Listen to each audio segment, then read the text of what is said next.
Hi everyone and welcome to your Oracle Guidance. Today's reading has a very specific subject. I have asked the universe, the spirit, all of the guides to shed light to what the main spiritual lessons of this Neptune retrograde period means for all of us, both individually and collectively. Neptune is the governing planet of spirituality, of the metaphysical, connection to source and the higher self. So Neptune retrograde affects all of us who are on a spiritual journey, on our spiritual path, or maybe on a big adventure of self-discovery and self-knowledge. Even if you're an artist, a dreamer, a very creative person, a Neptune retrograde can be very significant for you.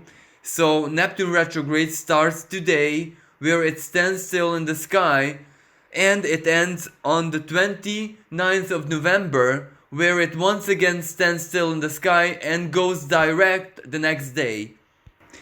Now the first cards in challenge position, it tells us what it is that we need to overcome in order to tap into the most positive expression of Neptune.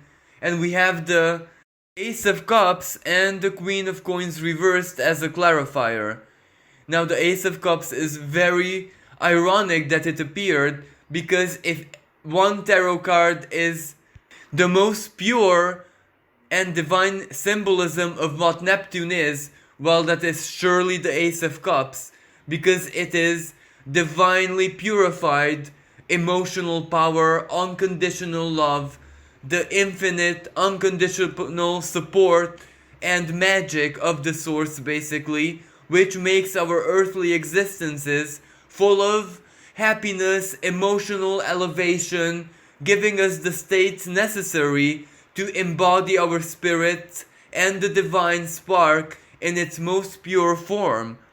From a different expression, it basically means bliss, happiness, the inner holy grail, the seat of our emotions, and our emotional worlds, our feelings, everything that we process inside of us is so very important, because not only does it create our reality, but it also determines our relationship with reality, with ourselves, with other people, the divine, and everything. So basically, what the combination of these two cards are here to tell us is that humanity, the collective, and all of us individually are breaking an old pattern, whereas we usually expect to be happy, to be content, to live a life of bliss, happiness, emotional empowerment, where we feel that much more alive and that much more connected to source, when the physical elements and conditions of our lives are matching to this. So basically what these cards are telling us, that so very many of us had this tendency in the past, and for some people all throughout their lives, where they would be only happy, content, joy, blissful if the physical elements of their lives were harmonious, prosperous, offered them a life of ease, whereas physical reality reflected that the divine fate, destiny loves them and takes care of them ultimately. Because, material prosperity, yes, of course, it does involve work and determination, but it also involves a great deal of fortune, and divine setup has to be perfect, because otherwise, no matter how talented, no matter how intelligent or gifted or skilled you are, if the universe and physical reality doesn't give you the option to use your skills and talents and to be relevant, well, that means absolutely nothing. Your talents, or however you were inside of yourself up until this point, didn't guarantee you that you could, express yourself and do what you came here to do in this world. And it is exactly this that is changing, but is changing in a way where it is reversed. So basically, in this karmic period, from a spiritual perspective, the universe is teaching us that it is absolutely enough to find happiness, contentment, love, harmony, serenity inside of yourself. Once we learn to wholeheartedly appreciate who we are and the divine gifts that we already possess and have been possessing ever since the first breath that we took on this earth, the fact that we are here, the fact that we can express ourselves at all, is already a sign of divine love, divine care.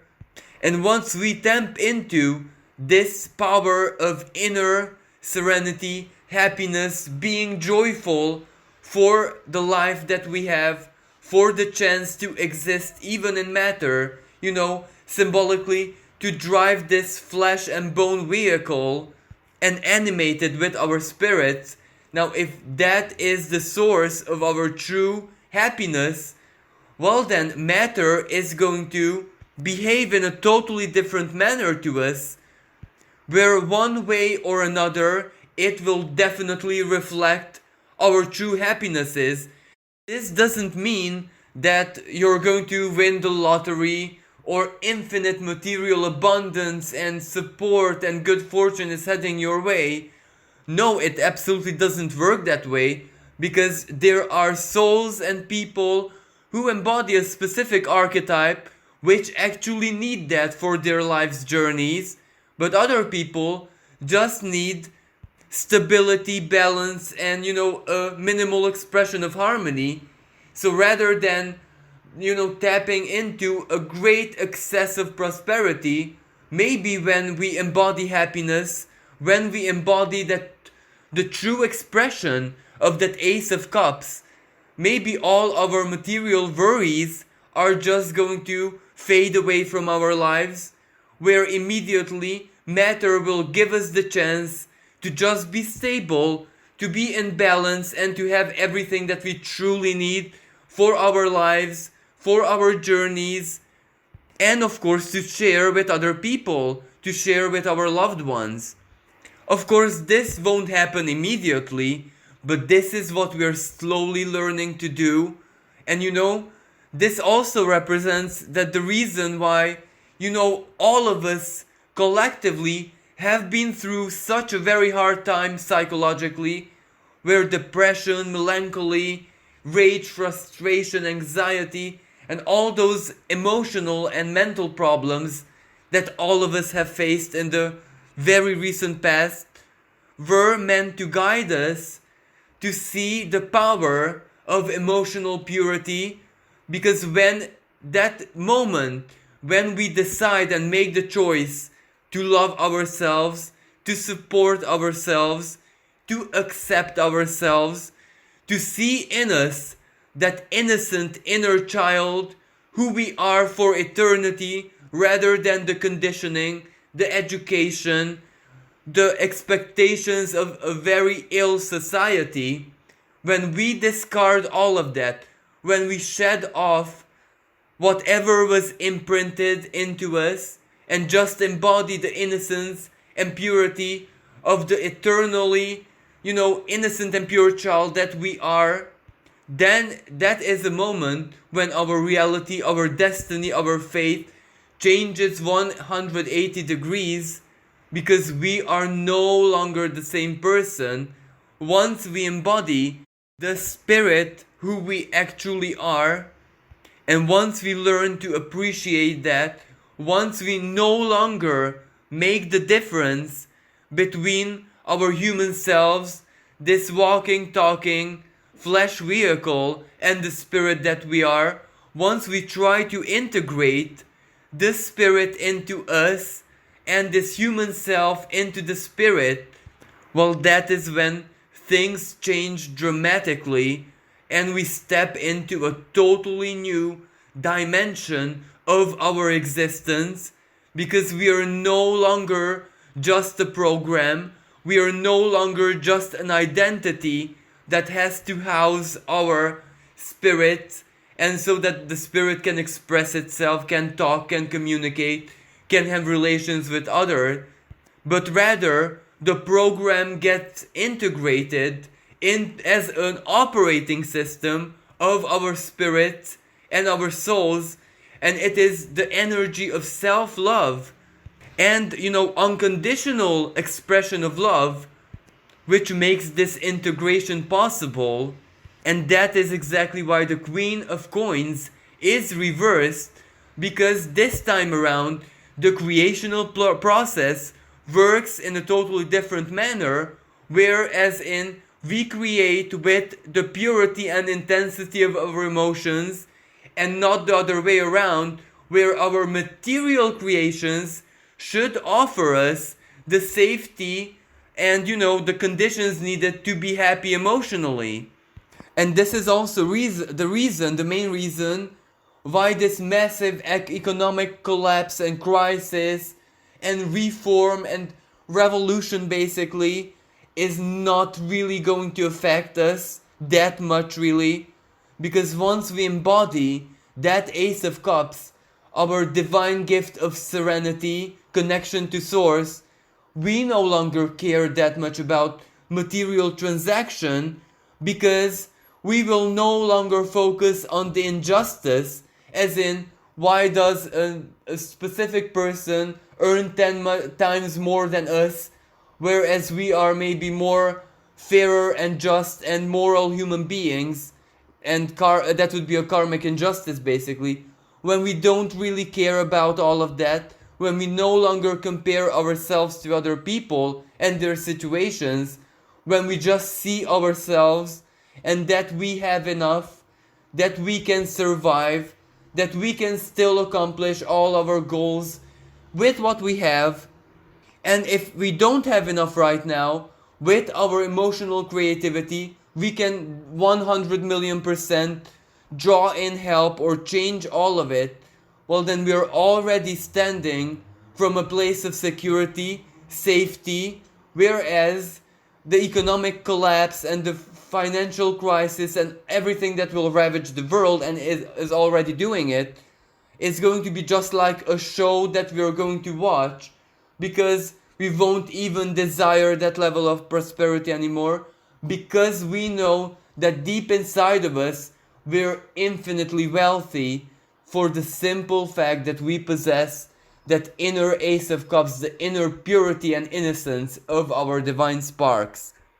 And the good news is that once more and more of us are going to learn this lesson and learn to embody it, well, that means that the financial side of things, the big global crisis, can all of a sudden just turn into something much more constructive, and it can even fade away, because if we're no longer being the dark Queen of Coins, where we condition our creativity, where we condition our care and nurturing energies for the sake to keep the flow going and ensure fairness to ourselves and others and etc. Once we don't see things in such a very dense and heavy material way, but we rather see it in a very uplifted, escalated, emotional way, whereas having sufficient is more than enough for happiness, well, that is going to change the world forever. And this is where we also get to the opportunity, and here we have the Ten of Cups and the King of Swords as a clarifier. And the Ten of Cups is also the card of happiness, emotional fulfillment, when our dreams come true, when our dreams enter reality, and we experience the moment of bliss, the moment of gratitude, the moment of feeling so very relevant in the eyes of the divine. But of course, this happiness means so very many different things for different people. For some of them, it means being happy by having a family of their own. So, being supported, belonging somewhere. For other people, happiness may mean solitude, sacred solitude, when every single moment is a time they spend with the divine or with their spirit. For other people, it means a life of adventure. For others, creativity, artistic life. It doesn't matter what happiness actually means for us. What matters is that we can accomplish it, and we can accomplish it by believing strongly in it.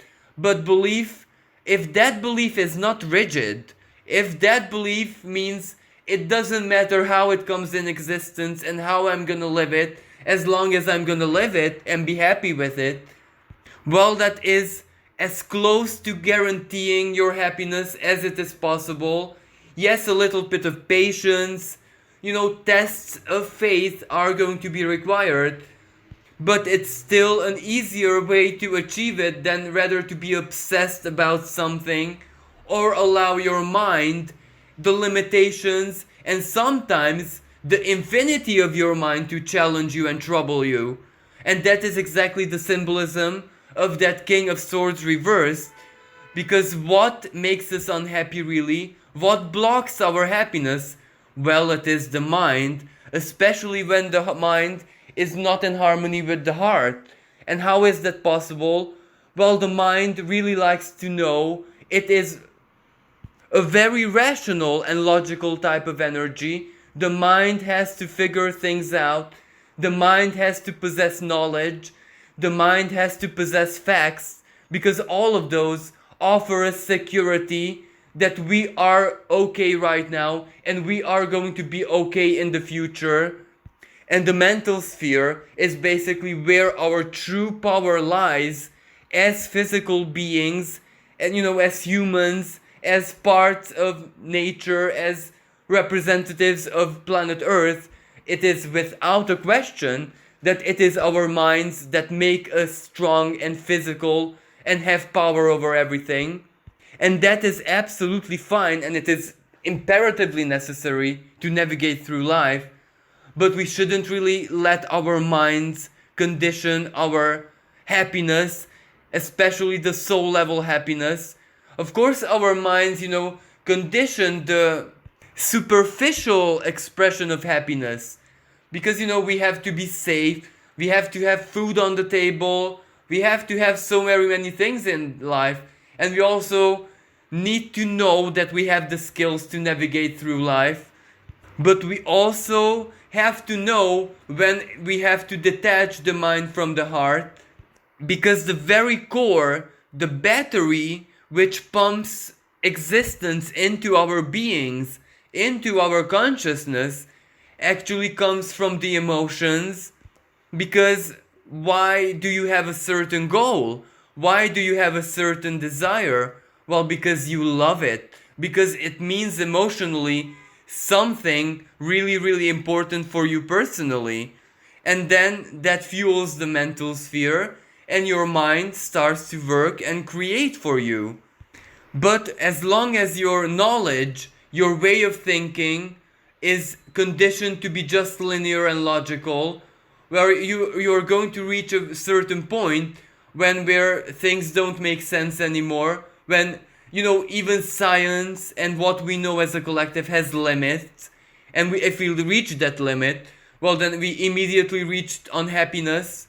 But if we allow our minds to possess a non-linear way of thinking, where if we believe something or if we possess some kind of information, even if it's not totally rational or logical, but it's still important for us and it triggers our emotions, as in our intuition, that is already enough to be happy, to keep on going, to fuel ourselves with the most positive expression of our emotional powers. So basically the opportunity, that 10 of Cups with the King of Swords reversed, we have the power to create happiness for ourselves, and the condition for that is to refine and infuse the mind, that King of Swords, which is very rational and sometimes very rigid. It is obsessed with knowing, and knowing in a very rational and logical way, and doing something with that knowledge, applying that knowledge, which, as I said, is absolutely necessary and fine to live in society basically, but that cannot condition our happiness, and we cannot allow our minds to criticize our feelings, to criticize our souls and emotions, because that is already a massive battle, a war between the ego and the spirit. But once we achieve harmony, calmness, and being happy with ourselves, and being okay with believing in our desires and our emotional and spiritual worth, well, then that already creates a harmony between the mind and the heart, and then we have already tapped into the most divine expression that we can possibly take as physical beings. So basically, the opportunity is very simple. We are learning how to create our happiness through our emotions. And finally, we get to the resolution, where we have the Six of Coins reversed, clarified by the High Priestess. Now this shows us what we can achieve if we truly embody all these lessons the Neptune retrograde season is going to be teaching us spiritually. And the Six of Coins reversed is the card of generosity, whereas generosity many times for many of us is falsely conditioned by matter. You know, we have to give something materially to express our generosity. But once we learn to use that in a very different manner, once we know that the true generosity, the High Priestess, is actually our beliefs. You know, this card says, if you want to be generous to someone, you know, giving something or encouraging or whatever is just one part of the spectrum, which is actually optional. Investing your belief energy, investing your soul, that soul level love and belief, the creational energy basically, into another person's being, now that is the true expression of generosity, where your belief is going to make that person 10 times more stronger, and they're definitely going to solve their problems and be blessed, because just as we can believe things in our lives into existence, we can use that same power for another person. And as long as we do it with unconditional love and serving their beings, you know, highest good, which means that the mental sphere has to be shut down, because we cannot send specific information, just, you know, unconditional belief. Well, then we already have unlocked our own personal powers to perform miracles. And imagine how our futures can look like if most of the population of the planet is going to be composed of miracle workers, people who embody their divine creativity. That means that the future can potentially look so very, very different, and that potentially means that all of the obstacles that can ravage our world can be swept away with the power of our unified beliefs with great ease. So basically, this doesn't mean that we have to substitute science and material expression of things with belief, but we can complement it in the most elevated way, and then both of them will work and resonate with each other towards all sentient living beings' greatest good.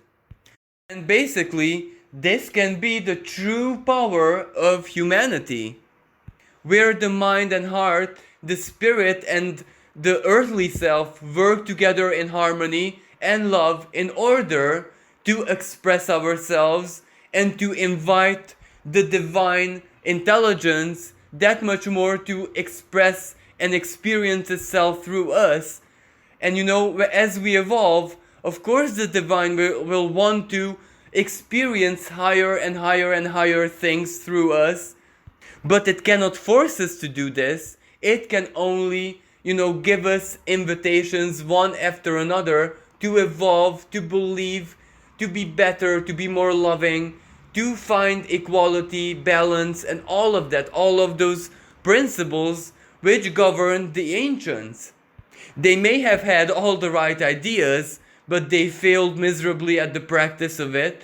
But this is where we are different. We know their philosophies and principles, and we see the truth in it, and we upgrade it to our present moment timeline. But this is where we don't have to fail practically at them as they did before us. This is where we can actually succeed because we have technology and everything else that they didn't have. So basically, this is the big lesson that this Neptune retrograde wishes to teach all of us. Well, thank you so much for listening. Wish everyone a blessed and safe day. Until next time, bye for now.